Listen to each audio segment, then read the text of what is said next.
What's going on, guys? JSGC here, and we are here for another Manchester City video. Today we're going to be doing my match review of Manchester City's 4th round victory over Arsenal in the FA Cup, with Manchester City winning by 1-0 and progressing to the 5th round. Brilliant victory for Manchester City. We're going to digest everything that there is to talk about in this game. I've also done a match vlog which will be up later on today for you guys to enjoy from my experience at the Etihad yesterday, so do stay tuned for that. But before I do crack on with this video, make sure, like always, if you are enjoying the content, you want to help to support my channel, then do subscribe. We're only 1,900 subscribers away from my aim of 30,000 subscribers, so any help towards that would be much appreciated. Also, don't forget as well to let me know your thoughts in the comments below. Leave a thumbs up. 200 likes is the aim. Social media links are also in the description too if you want to go and follow me on my Twitter and Instagram.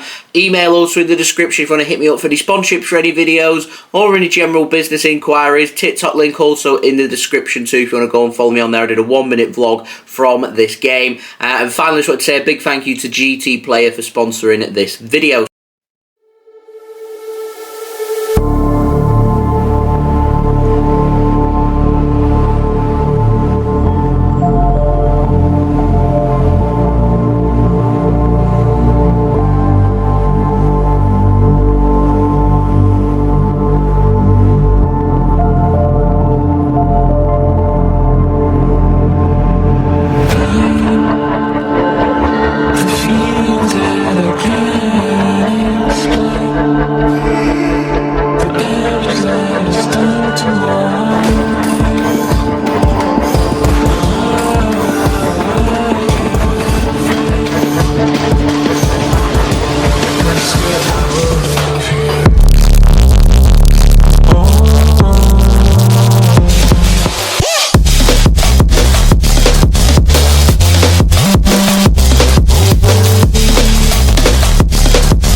Crack on then with my thoughts from this game. And Arsenal, I can categorically say this season are the best team that have come to the Etihad. We might have dropped points against Everton, we might have lost against Brentford, however neither of these teams took the game to Manchester City in a way like Arsenal did. To me, categorically, Arsenal are, this season at least, a top Premier League team. They were fantastic first half, probably should have found a goal. They weren't clinical, and because of that, got punished by Manchester City. Manchester City are, as we already know, and everybody already knows, they are a fantastic football team. And if you don't take your opportunities against us, then you leave yourself vulnerable to potentially losing the game, because City, I always fancy, will score at least one. Now, Arsenal had 2 brilliant opportunities in that first half, and whilst Arsenal restricted space so well, limited Manchester City to very little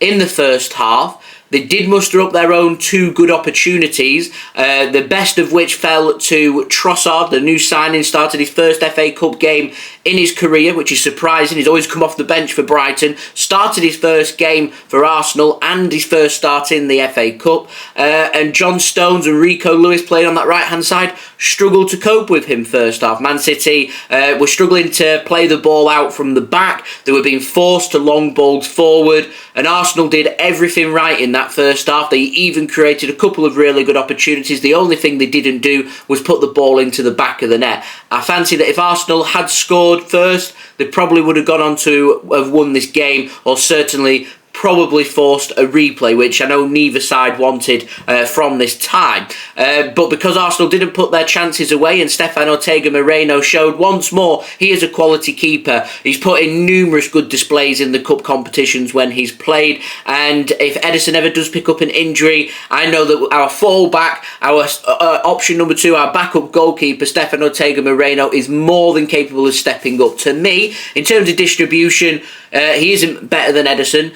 Our long balls forward yesterday was City's only outlet. I was crying out for Ederson to have his long balls. He can ping balls 70, 80 yards very accurately. We were lacking that a little bit in that first half. But what Ortega Moreno does have in his locker is the ability to be able to make saves. And it isn't easy for a goalkeeper when you're not going to face that many shots. When the big moments do come, you're more than capable of making them saves. And Stefan Ortega Moreno did do that. I thought he was very unlucky not to win man of the match in this game. And dare I suggest here that Stefan Ortega Moreno, when it comes to shot-stopping ability, is better than Ederson. And I feel like whilst distribution would have been better for City with Ederson in goal, I reckon Arsenal probably would have found a goal in that first half if Ederson was starting in goal. But Stefan Ortega Moreno has shown once more he is a top quality goalkeeper, keeping a clean sheet against an Arsenal side who rotated ever so slightly, but second half, all the big guns, the likes of Zinchenko,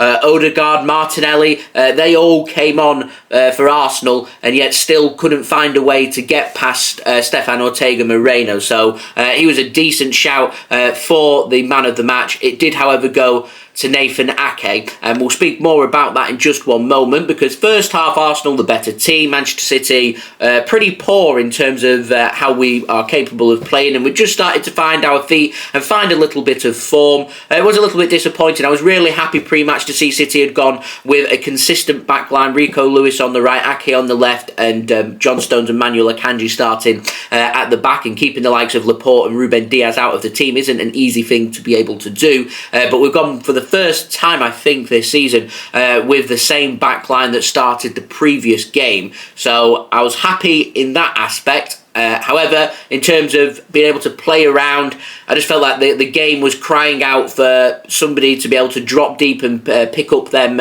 pieces in space. And Julian Alvarez, when he came on second half, City looked like a different team. Obviously, the analysis and Manchester City's team talk worked wonders in the second half. The back line pushed forward an extra 10, 15 yards. Arsenal was struggling to press. They were struggling to link up their passes. And most importantly, rather than hopeful balls forward, Manchester City were creating and making things happen. Now, Arsenal's going to restrict us to very little. Man City didn't create that many opportunities. We knew that if Arsenal haven't been clinical with their opportunities, City needed to be clinical with theirs, and they was. Alvarez's shot, incredibly unlucky, strikes the post right in the centre of the post. It didn't hit the inside or the outside, it was right in the centre, so it comes right back out into play, and there's Jack Grealish picking up the pieces. Who's in space? Nathan Ake, on his weaker right foot, just places a shot beyond Turner, who had a brilliant game in goal, I thought, for Arsenal. Didn't miss Aaron Ramsdale that much at all, but a cracking finish from Nathan Ake, the most unlikely of scorers. If you used to say to me Nathan Ake scoring a goal for Manchester City, I would tell you it's coming from a set piece, more than likely a corner, and it's coming from his head because he's brilliant in the air. On his weaker right foot, the most unlikely of sources. But when in these really tight games, you take any goal that you can get. And Ake, brilliant in this game. Defensively, kept Bukayo Saka quiet all game, pocketed him, got forward, grabbed a goal too, the winning goal that's seen City knock out the team at the top of the Premier League in Arsenal, who are having a fantastic season under a brilliant manager in Mikel Arteta. This is a hard-fought, fantastic victory for Manchester City. Now, I was reading about the game before the match and after the match, and Arsenal fans were pointing towards the likes of starting players like Rob Holding, who, first off, I thought did a cracking job in trying to keep Erling Haaland quiet, that they were limiting City to just long balls over, and Holding was doing a very good job. To me, I thought he had a pretty good game, Rob Holding. And so there is a little bit of a selection headache there, because obviously they always go with Saliba and Gabriel, but Rob Holding is certainly an option for Arsenal should they want to use him. And Arsenal will have learnt that they need to keep things tight, restrict Manchester City, and most importantly, when you're presented with good opportunities, you need to put them into the back of the net. Because when we play at the Emirates and when we play at the Etihad in the Premier League against Arsenal, they're going to be two more very close games that the team that puts their opportunity away first, in my opinion, goes on to win them games. Massive, massive Premier League games coming up. Manchester City, do they have a psychological advantage? Well, we know going into the game in a couple of weeks' time, we've already beaten Arsenal, so we know what it takes to match that level, to make things happen. City went with a very strong team. The only player that was rotated was Ederson, so Arsenal will take pride and they'll take comfort on the fact that they rotated ever so slightly with 3 or 4 players, and because of that, Manchester City gone near enough full strength. They managed to cope really well with that, so they'll be confident that as long as they put their opportunities away, they can at least take some points off Manchester City and try and keep City at bay, because right now, Arsenal leaders, City in second.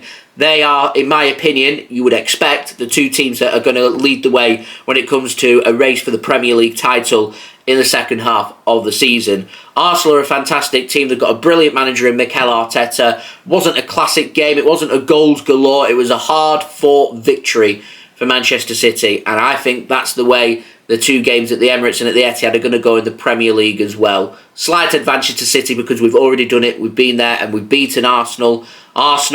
They just need to carry on and keep doing what they're doing. If they put their opportunities away, this would be a different scoreline, in my opinion. I didn't really learn too much from this game, to be honest. I don't think Arsenal learned too much from this game. We're just looking at 2 very good, very similar teams who one team put their opportunity away and the other didn't. And that was the only difference, and that, in my opinion, is going to be the difference in the Premier League as well. Your opportunities have to be put away, and defensively, you've got to be very tight. Arsenal, very good defensively yesterday. Manchester City, very good defensively yesterday too. You associate both teams with attacking, yet both managers, Pep Guardiola's learnt from the very best. Mikel Arteta's learnt from the very best. They know that the best way around a football match and to beat football teams is first and foremost your distribution and you're solid at the back. And City seem to have just ironed out their problems at the back. A clean sheet against a brilliant attacking team in Arsenal. We've won the game. We're through to the 5th round. We'll see who we get in the 5th round. Right now,